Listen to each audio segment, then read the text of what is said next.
പടിഞ്ഞാറ്റി ഇന്ന് കണ്ടുറക്കുന്നത് കണിച്ചുകുളങ്ങര എന്ന സ്ഥലത്തെ ജനറ്റ് എന്നവരുടെ ആറാട്ടുകുളം എന്ന വീടിൻ്റെ ദൃശ്യങ്ങളിലേക്കാണ്. എല്ലാവർക്കും സ്വാഗതം.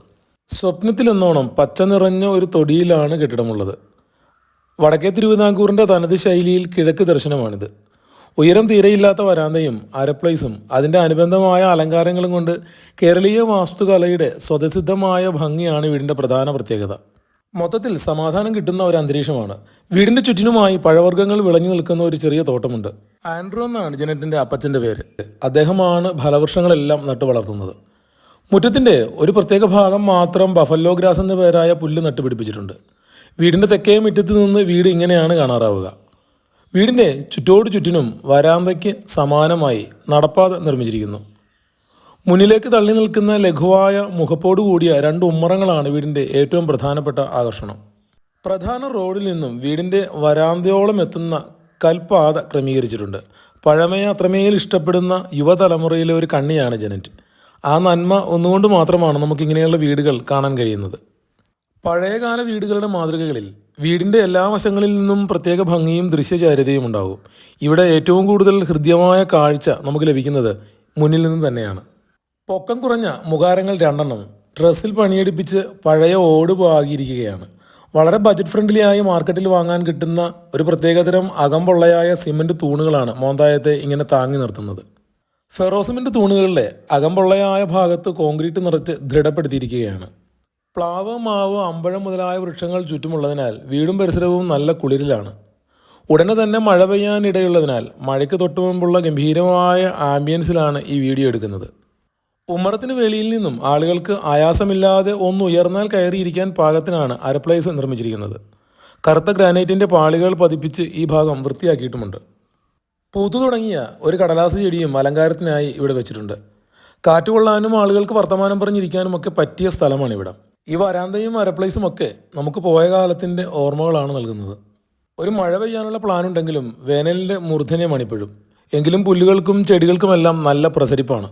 നീളമുള്ള ഒരു ഹോസ് ഉപയോഗിച്ച് ഇത് മുഴുവനായും നനക്കുന്നത് ജനറ്റിൻ്റെ അപ്പച്ചനാണ്.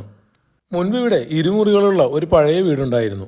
അതിൻ്റെ 50% പൊളിച്ചു കളഞ്ഞതിന് ശേഷം ബാക്കിയെല്ലാം മിനുക്കുമണികളും ചേർത്ത് ഇങ്ങനെ റിനോവേറ്റ് ചെയ്തെടുത്തതാണ്. രണ്ടുംപുറങ്ങളും പുതുതായി കൂട്ടിച്ചേർത്തു. മേൽക്കൂര മൊത്തമായി പൊളിച്ചു മാറ്റി ചുവരുകൾക്ക് പൊക്കം കൂട്ടി ഡ്രസ്സ് ചെയ്തു. വാതിലുകളും ജാലകങ്ങളും അതുപോലെ ഓടുമെല്ലാം പഴയത് തന്നെയാണ്. അതെല്ലാം ചേർത്ത് വെച്ച് ക്ലാസിക് ശൈലിയിൽ ഒരു വീട് ഇങ്ങനെ തയ്യാറാക്കി എടുത്തതാണ്. രണ്ടും മരങ്ങൾക്കും ഇടയിൽ ഇങ്ങനെ ഒരു ഭാഗം വെളുത്ത മണൽ മാത്രം നിറച്ച് വെറുതെ ഇട്ടിരിക്കുന്നു. വീടിൻ്റെ ചുറ്റോട് ചുറ്റുമായി പൊക്കമില്ലാത്ത വരാന്ത 90 സെൻറ്റിമീറ്റർ വീതിയിൽ നിർമ്മിച്ച് അതിൽ ടൈൽ ഒട്ടിച്ചിട്ടുണ്ട്. ഉമ്മറത്തിണ്ണയിൽ മധ്യഭാഗത്തായി പഴയ കാലത്തേക്ക് നമ്മെ കൂട്ടിക്കൊണ്ടുപോകുന്ന തരത്തിലുള്ള ടൈലുകളാണ് പാകിയിരിക്കുന്നത്. ബാക്കി സ്പേസിലെല്ലാം ചുവപ്പ് നിറമുള്ള ചെറിയ ടൈലുകളുമുണ്ട്. ആർക്കെങ്കിലും ഇരിക്കണമെങ്കിൽ അതിനായി 2 മരക്കസേരകളും ഈ ഭാഗത്ത് ഇട്ടിരിക്കുന്നു. 2 മുഖാരങ്ങളുടെയും നടുവിൽ നിന്നാൽ ഇങ്ങനെയാണ് അരപ്ലേസിന് താഴെയുള്ള ഭാഗം കാണുക. ഇവിടെ ഒരു സിമൻറ്റ് വർക്കും അതിനു ചുറ്റുമുള്ള ചുവപ്പും നിറവുമൊക്കെ കാണാൻ ഒരു പ്രത്യേക ഭംഗിയാണ്. ഇവിടെ ഒരു ഭാഗം മാത്രം വുഡൻ പാനൽ കൊണ്ട് മച്ച് നൽകിയിരിക്കുകയാണ്. ബാക്കിയായത് ഓട് കാണാറാവുന്ന വിധത്തിൽ വെറുതെ ഇട്ടിരിക്കുന്നു.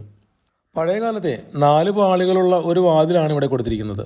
തുറന്നാൽ പ്രീമിയം ലുക്കിൽ ഒരു വിൻറ്റേജ് മുറിയാണ് കാണുന്നത്. സുമാർ 120 സ്ക്വയർ ഫീറ്റ് വിസ്തൃതിയുള്ള ഒരു വലിയ മുറി. പഴയ 4 പാളികളുടെയും 2 പാളികളുടെയും 2 സെറ്റ് ജനലുകൾ ഇവിടെ സെറ്റ് ചെയ്തിരിക്കുന്നു. റൂമിൻ്റെ വലതുവശത്താവട്ടെ വിശാലമായ ബെഡ് സ്പേസ് ആണ്. മുറിയുടെ തറയിലും പുറത്ത് കണ്ട അതേ തരത്തിലുള്ള ടൈൽ വിന്യാസം. ഇവിടെ ഇടതുവശത്ത് ഒരു ഡ്രസ്സിംഗ് ടേബിളും ഒരു ടീപ്പോയും ഒക്കെ സെറ്റ് ചെയ്ത് വെച്ചിരിക്കുന്നു. മുറിയുടെ അങ്ങേ തലയ്ക്കിൽ ഒരു സിങ്കോട് കൂടിയ ഒരു ചെറിയ കിച്ചൺ സ്പേസും കാണാം. ജനറ്റിൻ്റെ അതിഥികൾ വരുമ്പോൾ താമസിക്കാനുള്ള മുറിയായിട്ടാണ് ഇത് ഉപയോഗപ്പെടുത്തുന്നത്. ഭാവിയിൽ ഒരു ഹോം സ്റ്റേ ആരംഭിക്കാനും അവർക്ക് പ്ലാനുണ്ട്. ഈ മുറിയുടെ മുകൾ ഭാഗം ആകമാനം വുഡൻ സീലിംഗും നടത്തിയിരിക്കുന്നു. ജനറ്റ് ആൻഡ്രൂസ് വർഷങ്ങളായി പടിഞ്ഞാറ്റിനിയുടെ സഹയാത്രികയാണ്. പലതരത്തിലുള്ള വീടുകൾ കണ്ട് ആഗ്രഹിച്ചാണ് ഇങ്ങനെ ഒന്ന് നിർമ്മിച്ചെടുത്തത്. മുറിയുടെയും വീടിൻ്റെയും ഒക്കെ ഗരിമയ്ക്ക് യോജിക്കുന്ന തരത്തിലുള്ള ഒരു ടോയ്ലറ്റും ഈ മുറിയോട് അറ്റാച്ച് ചെയ്തിട്ടുണ്ട്. ജനറ്റിൻ്റെ ആത്മസുഹൃത്തും പടിഞ്ഞാറ്റിനിയുടെ സ്ഥിരം കാഴ്ചക്കാരനുമായ ജയപ്രസാദ് എന്ന ആളാണ് ഈ വീടിൻ്റെ ഡിസൈനർ. നിരവധി അപ്രിസിയേഷൻ കിട്ടിയ ആദർശ് എന്നവരുടെ പോർച്ചുഗീസ് ശൈലിയിലുള്ള വീട് ഇദ്ദേഹമാണ് ഡിസൈൻ ചെയ്തത്. പടിഞ്ഞാറ്റിനിയുടെ പുതിയ കാഴ്ചക്കാർക്കായി ആ വീഡിയോയുടെ ലിങ്ക് ഡിസ്ക്രിപ്ഷനിൽ കൊടുത്തേക്കാം. ഇവിടെ നിന്നിറങ്ങി അടുത്ത മുറിയുടെ വിശേഷങ്ങളിലേക്ക്. വർഷത്തിൽ 6-7 മാസം മഴ മാത്രമുള്ള നാടാണ് നമ്മുടേത്. നമ്മുടെ കാലാവസ്ഥയ്ക്ക് ഏറ്റവും യോജിച്ചത് ഇമാതിരി ട്രോപ്പിക്കൽ ശൈലിയിലുള്ള വീടുകളാണ്. മഴവെള്ളം ഒഴുകി പോകുന്നതിനും ചൂടുകാലത്ത് തണുപ്പ് കൂട്ടുന്നതിനുമൊക്കെയുള്ള പ്രത്യേക സംവിധാനങ്ങൾ ഇത്തരം വീടുകളിൽ സുലഭമായുണ്ട്. അമിത ചെലവില്ലാതെ തന്നെ കൊട്ടാര സദൃശ്യമായി ഇത്തരം ചെറു വീടുകൾ നിർമ്മിച്ച് താമസത്തിനും വരുമാനത്തിനുമൊക്കെയായി ഉപയോഗിക്കാം. ഈ കെട്ടിടത്തിന്റെ സർവമാന ജോലികൾക്കുമായി ജനറ്റിന് ചിലവായ തുക 6 ലക്ഷം രൂപയാണ്. ഒരു പേരിനെങ്കിലും പഴമയെ സ്നേഹിക്കുന്ന ഇത്തരം ആളുകൾ നമ്മുടെ നാട്ടിലുള്ളത് സന്തോഷമാണ്. നിങ്ങളുടെ പക്കലും ഇതുപോലെ ചെറിയ പഴയ വീടുകളുണ്ടെങ്കിൽ അവ ഉപയോഗയോഗ്യമാക്കി എടുക്കുക. മറ്റൊരു വീഡിയോയുമായി അടുത്ത ആഴ്ച പടിഞ്ഞാറ്റിനിയിൽ വീണ്ടും കണ്ടുമുട്ടാം.